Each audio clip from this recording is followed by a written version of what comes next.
On vit tous avec des moments d'inquiétude, des moments d'anxiété, où il y a quelque chose à l'intérieur de nous-mêmes qui nous ronge, qui nous empêche à trouver le sommeil le soir, et on se demande, mais est-ce que la Bible peut m'aider avec ça? Est-ce que Jésus peut m'aider?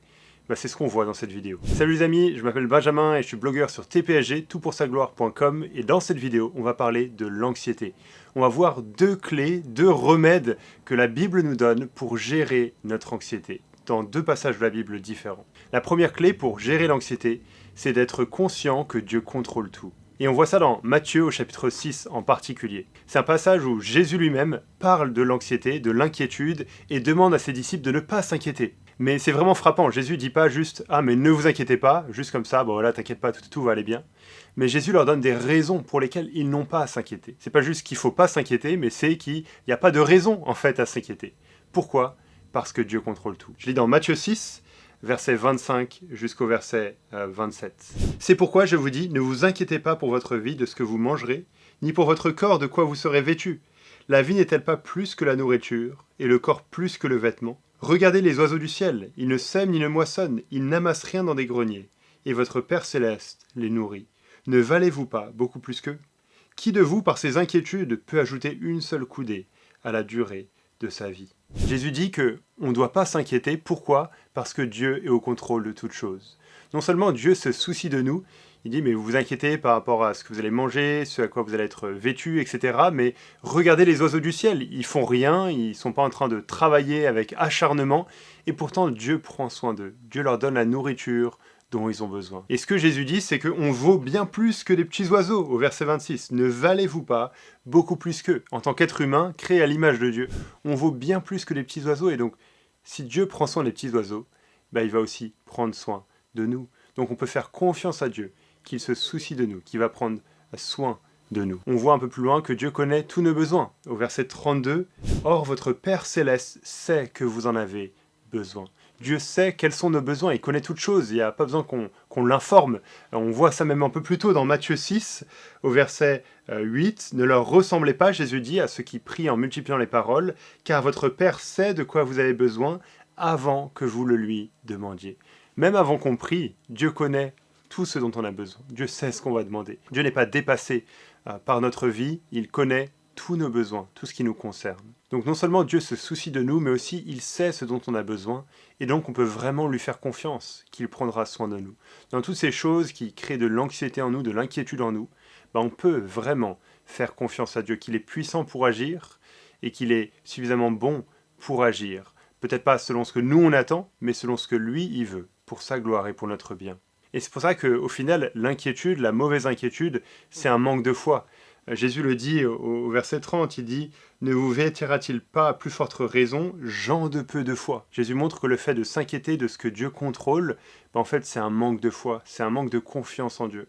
C'est penser que ça dépend de nous, alors qu'en fait ça dépend de Dieu et qu'on peut lui faire confiance. C'est pour ça que l'inquiétude, ça ne sert pas à grand chose. Jésus dit par notre inquiétude, on ne peut pas ajouter une coudée à la durée de notre vie, on ne peut pas agrandir, rallonger la durée de notre vie, même pas de 5 minutes, même pas de 5 secondes. L'inquiétude en fait elle sert à rien, elle nous ronge juste de l'intérieur. Et donc le premier remède à l'anxiété, la première clé pour gérer l'anxiété, c'est de réaliser, de comprendre que Dieu et au contrôle, que Dieu contrôle toutes choses. Et donc peut-être que si tu luttes avec l'anxiété, avec l'inquiétude, en fait de s'intéresser au caractère de Dieu, de s'intéresser à qui Dieu est, implicitement ça va gérer ton anxiété, ça va t'aider à traiter ton anxiété de la bonne manière en réalisant qu'en fait Dieu est totalement au contrôle, Dieu est souverain, Dieu est bon. C'est pour ça que la théologie c'est si important. Parfois on pense que la théologie c'est juste quelque chose d'abstrait pour certaines personnes qui sont vraiment passionnées par ça.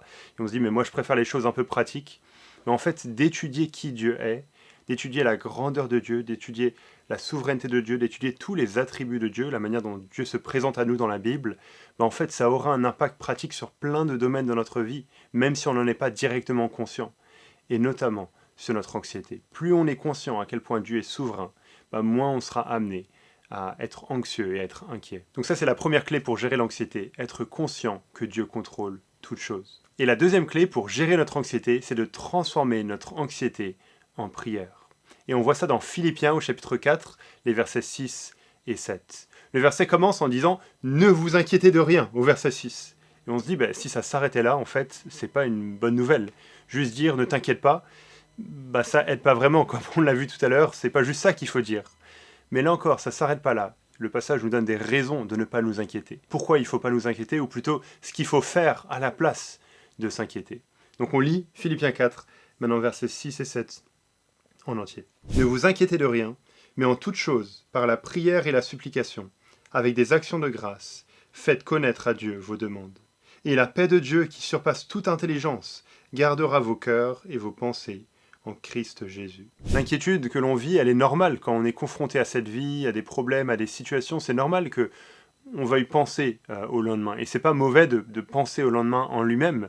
Je mets un article en description de cette vidéo qui nous aide à différencier entre la planification qui est sage par rapport au lendemain, qu'on est appelé à faire, d'assumer nos responsabilités, etc. Et l'anxiété qui est mauvaise, qui est un péché. Comment différencier entre les deux? Je mets un petit article pour creuser ça en description. Mais donc l'inquiétude qui vient, elle est normale dans un sens, et on sera dans cette vie confronté à des choses qui nous dépassent, et on aura l'anxiété qui grandit en nous. Mais la question, c'est comment est-ce qu'on va gérer ça? Est-ce qu'on va laisser cette anxiété grandir, prendre racine, ou est-ce qu'on va plutôt, comme ce passage nous l'invite, la transformer en prière? Il est dit qu'on ne doit pas s'inquiéter, mais plutôt à la place de s'inquiéter, à la place de laisser grandir cette anxiété en nous, on doit faire connaître nos besoins à Dieu par la prière et la supplication, avec des actions de grâce. On doit prendre cette anxiété et la transformer en prière pour l'amener auprès de Dieu. Oui, c'est vrai qu'il connaît tous nos besoins, c'est vrai qu'il connaît toutes choses, mais il se plaît à entendre les prières de ses enfants. Et le fait de prier pour nous, ça montre notre dépendance envers lui, combien on a besoin de lui, combien c'est lui qui peut répondre à nos besoins, combien c'est lui qui peut nous donner la paix qui est promise dans ce verset, qui surpasse toute intelligence. Et donc si l'anxiété c'est une preuve d'un manque de foi, en fait la prière c'est le remède de l'anxiété parce que c'est la preuve de notre foi. C'est la preuve qu'on fait confiance à Dieu. C'est la preuve que ces choses sont hors de notre contrôle, mais que c'est Dieu, lui, qui contrôle toutes choses. Imagine que tu es dans le train et puis tu vois quelqu'un qui est en train de porter ses valises alors que le train est déjà parti. Et il est toujours en train de porter ses valises, il est debout et il en a beaucoup, donc il en a une sur son épaule et une sur l'autre épaule, et puis il a un sac qu'il essaie de tenir, etc. Et il est vraiment en train d'essayer de les porter. Et tu le regardes et tu dis, mais c'est ridicule ça, de faire ça. Lâche tes valises, laisse, le train va porter ses valises pour toi. Alors c'est juste une illustration qu'on m'avait donnée dans le passé, mais c'est une illustration qui aide à comprendre un petit peu ce que l'on fait quand on est anxieux, quand on est inquiet par rapport aux choses que Dieu contrôle, par rapport aux choses qu'on ne contrôle pas. Mais en fait, on est en train d'essayer de porter nos valises nous-mêmes, au lieu d'abandonner et les laisser. Alors voilà quelques pistes pour gérer l'anxiété qui est en nous. Quand cette inquiétude grandit, il faut regarder à Dieu, à son caractère, à sa souveraineté, à sa bonté, et il faut transformer notre anxiété en prière. Il y a beaucoup d'autres choses qu'on pourrait dire sur l'anxiété, et probablement il y a plein de questions que tu aurais, peut-être une situation que toi tu vis qui est complexe. Tu sais, la meilleure chose pour ça, c'est pas une vidéo YouTube de quelqu'un qui ne te connaît pas, mais c'est dans ton église locale, là où tu es impliqué. J'espère que tu as une église locale, un groupe de chrétiens avec qui tu te rassembles régulièrement pour être enseigné par la parole, pour les encourager, pour vivre la vie chrétienne ensemble. C'est dans ce contexte-là que tu pourras retrouver les meilleures réponses à tes questions. Si tu vas voir tes anciens, ton pasteur, il peut t'aider là-dedans, ils peuvent t'aider là-dedans, ou d'autres frères et sœurs chrétiens qui peuvent aussi t'aider là-dedans. J'espère que tu as ça autour de toi, et si ce n'est pas le cas, on serait heureux de pouvoir te recommander une église près de chez toi. Alors quelques recommandations de livres qui ne sont pas liées au sujet de la vidéo, mais que j'ai reçu récemment, des nouveautés et qui valent la peine d'être lus. Alors, beaucoup de livres valent la peine d'être lus, on ne peut pas parler de tout, mais voici quelques-uns que j'ai reçus dans la boîte aux lettres de la part de BLF et d'autres éditeurs. Le premier, c'est un livre sur la sexualité de Paul Tripp, une sexualité made in Dieu. Voilà, qu'est-ce que ça veut dire que Dieu est le créateur de la sexualité? Dans ce livre, ça explique ce que ça veut dire et ce que ça implique pour nous. Donc un très bon livre que je t'encourage à lire. Un autre livre qui a été écrit en français, ce coup-ci, qui n'est pas traduit, par Pascal Denot, qui est pasteur au Québec, Disciple aujourd'hui. Qu'est-ce que ça veut dire de vivre en disciple de Jésus aujourd'hui? Tu veux un petit livre court à lire qui met en avant les principes essentiels de la vie de disciple?